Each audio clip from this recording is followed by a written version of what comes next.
ভৰিটোৰ চাপটো যেটো লৈ ফুৰিছে ভৰিৰ চাপটো লৈ ফুৰিছে ভৰিৰ চাপটো মই এজন আসলতে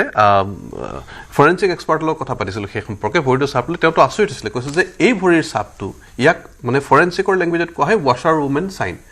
ৱাশাৰ ওমেন সাইনটো হৈছে কি আপুনি যদি বহুত দেৰিলৈকে পানীত থাকে তেতিয়ালে আপোনাৰ হাতত বা তলুৱাত মানে এনেকুৱা ধৰণৰ চাপবিলাক বহিব পাৰে ছাল খুতুৰা খুতুৰ হ'ব পাৰে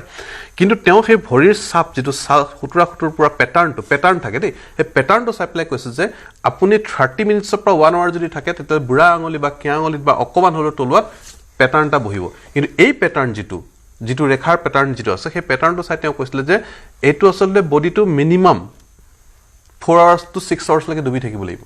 তেতিয়াহে সাধাৰণতে এনেকুৱা ক্লাসিক প্যাটাৰ্নটো বনে ইন্টাৰেষ্টিং কথা এই গুটেখিনি কথা জানো তদন্তৰ আউটত নাহিব জানো